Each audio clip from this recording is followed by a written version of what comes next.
The secret of your success is determined by your daily agenda. John C. Maxwell.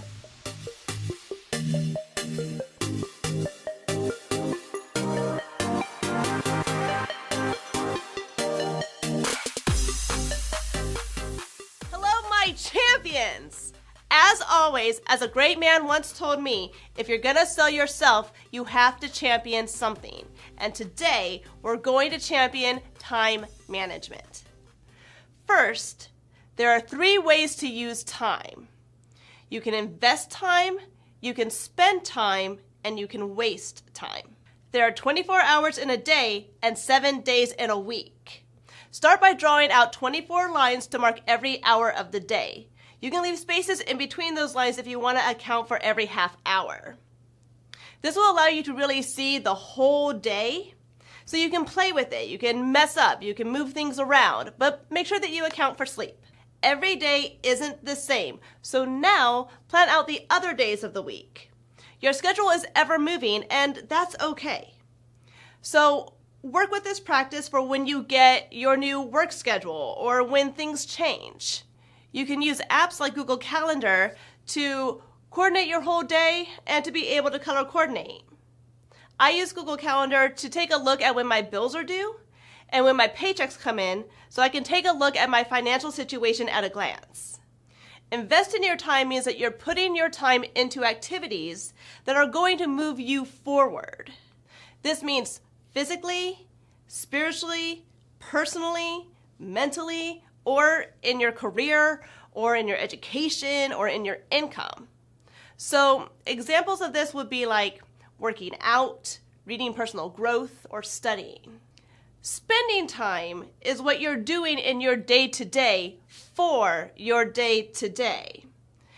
These kinds of things are like housework, grocery shopping, paying bills, hanging out with your family, giving you some you time. So investing sets you up for the future, and spending your time sets you up for the now. Now we come to wasted time. Time wasted does not do anything for you. The difference between time when you're taking for yourself, say to decompress or to show you some love, and wasting time is really how you manage that time. Because everything in moderation, right? It's easy to say that you're going to give yourself a break and watch a couple episodes of your favorite show, and then you end up binge watching all night. So that is an example of you time turning into wasted time. So you see, invested time and spent time, that has value. Wasted time costs. That binge watching may have cost you time that you were going to spend cleaning. So now you either have to wake up earlier tomorrow to get that cleaning done, or you have to put it off until you have time again, and now you're left living in a messy situation, and that can cause unnecessary stress. Social time is good, but hanging out with people who aren't a good influence is always wasting your time. Being well rested is good, but sleeping too much or too late into the day can cost you as well, because it can make you groggy, or it could be time that you could have been used in a more productive way. Then there's working against wasting time, but what's going to keep you accountable to that? So the answer is self-discipline. And I know that's easier said than done too. I mean, self-discipline is really, really hard. So here are some guidelines to help you along the way. Practice. Again, easier said than done, but look, adjusting takes time. It just does. And you don't always get it right the first time, and you don't always get it right the next time, but that's why we practice. Things get in the way. Excuses turn into reasons, and that's why we have to just keep trying. Lists. People love lists. Making a to-do list is a way to keep yourself accountable and keep yourself on task. Checking things off of your list will give you a little bit of a sense of accomplishment. And it can help you out with what you need to do to achieve what you want to achieve. So, boom, lists. Perfect. And you know what? No pressure. Nothing's written in stone. It doesn't have to be right the first time. Self-discipline is weird that way. You just keep rolling with the punches and readjusting because you're staying disciplined to staying disciplined. So again, you just keep trying. It's important to be flexible, and it's important to give yourself a break. So making lists and realizing what does and doesn't work can help with all of that. Writing things down is a great way to accomplish many things, and you can always move things around. So, if you're just not feeling it, then you can just crumple it up and try again. And once you find something that you really do like, then you can make copies of it, and now you have yourself a staple. Block out chunks of time. There are goals that are big and there are goals that are small, but never goals that are too big or too small. So it's important that you have a date related with these goals so that you do end up getting around to it and saying, I just kind of never got around to it. That never has to be a thing for you. Just you correlate a date with when you want to be done with that goal. And if it's a big goal, then you can attach smaller dates to smaller phases of the goal. So you can stay in step, and it's good to set aside chunks of time to dedicate towards working to those goals. Let's say you have a to-do list for a day off. Then you can determine what you want to have done before lunch, and you can determine what you want to have done, say, before bed. If you want to have a book read in a month, then you can set weekly goals for pages. So you can take the total amount of pages, divide that by 4, and then make sure you're on that page by the end of every week or by Wednesday or whatever works for you. It's your list.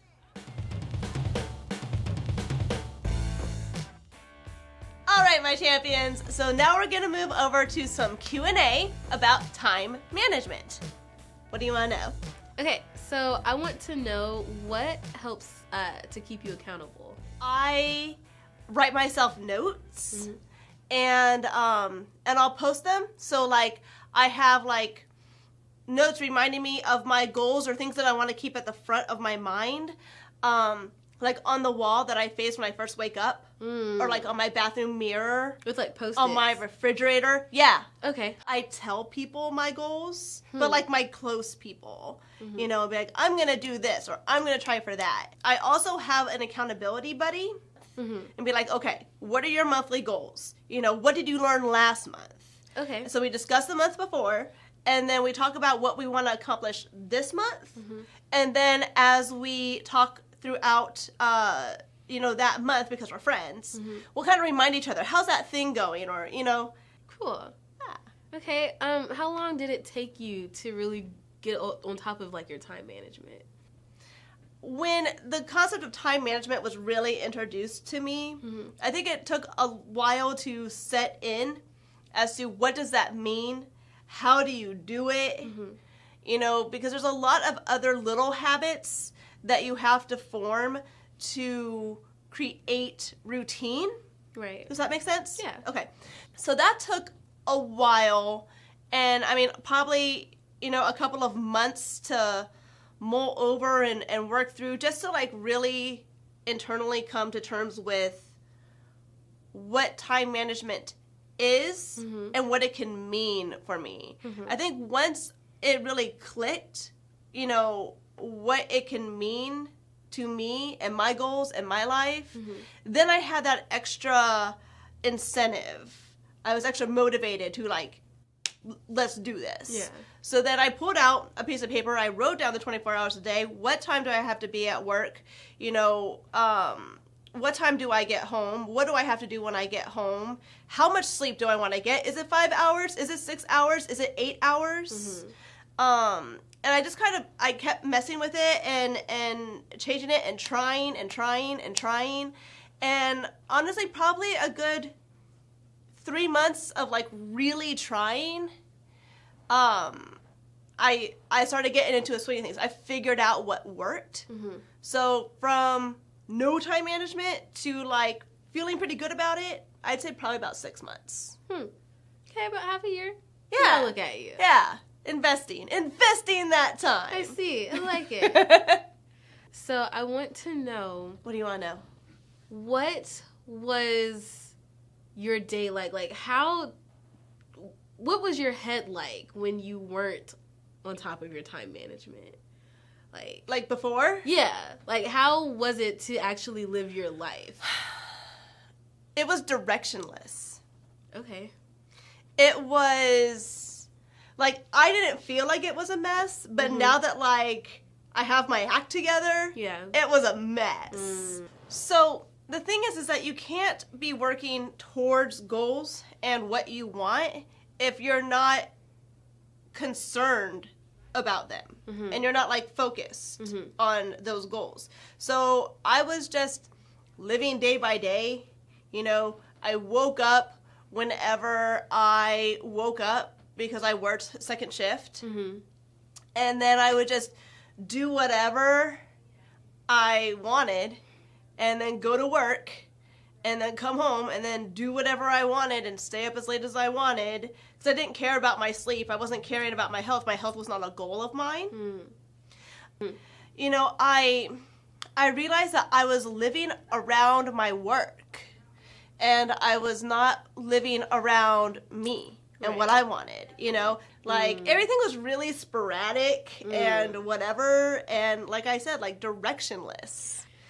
Yeah, I feel like that would just be constant stress. See, and I thought of it as, like, no stress, no worries, no nothing, just get to work, go make my money, come home, and that's all whatever. But actually, at that point in time, I didn't have a mentor. So I didn't have any examples. All I had was my peers, and my peers were living the way I was living, you know, so I didn't have any example to learn from. I didn't have anybody telling me any better. I had nobody pulling me up. So, and really it was a mentor of mine who actually brought time management to my attention and why I even started working towards it in the first place. I bet. Did you realize how stale you were being? Like, I feel like you've probably grown so much more now that you have your time management in order. So you're right. It was, I wasn't doing anything. Because now I know you, and I know you find time to do, like, free online courses to learn new things, and you find time to go out and meet new people. And I feel like when you have the mindset of, oh, I can do whatever I want whenever, you always have that, oh, I'll do it later. Right. You don't make the time to actually do it. Another thing that I started doing, once I conquered my time management, and I was like, okay, now I have basic moves for my day, I learned that successful people have 8 things done by 8 a.m. So... That's not a lot? Well, no. Well, no, because the thing is that it can be anything. Have your teeth brushed. Be dressed. Okay. Right? That's like when you make your bed and you feel like, okay, I accomplished something, I can accomplish something else. And that just keeps growing and keeps growing. Yeah. And one of the things that, as I started growing that self-discipline and realizing that doing things for me made my life better, I also started realizing that I don't like coming home to a messy place. Because I come home from my long day, and then I immediately have more to do. True. So I pick up before I go to bed. That's part of my turning in routine, is I kind of put things where they go or whatever. And then I'm also not living around my work. I'm waking up and I'm doing things for me. I made sure that I moved close to a park. So that I can have quick access to, like, beautiful outside surroundings. So I can wake up early in the morning. If I stay accountable and I get up, then I can go for a nice little morning stroll, get outside, fresh air, come back. I'm extra awake now. Look at that self-care. And now I'm doing something for me before I'm doing something for my boss. Yeah. You know? That sounds good. Yeah. I don't like my day being focused around my job anymore because my life is so much more than my job. Thank you. Any other questions? I think that's it. Okay. Yeah. Well, great. So I guess, my champions, that's all we have for you today. We really hope that we brought you some valid information that's going to help you with time management. And so, until next time, remember, everyone is capable of greatness.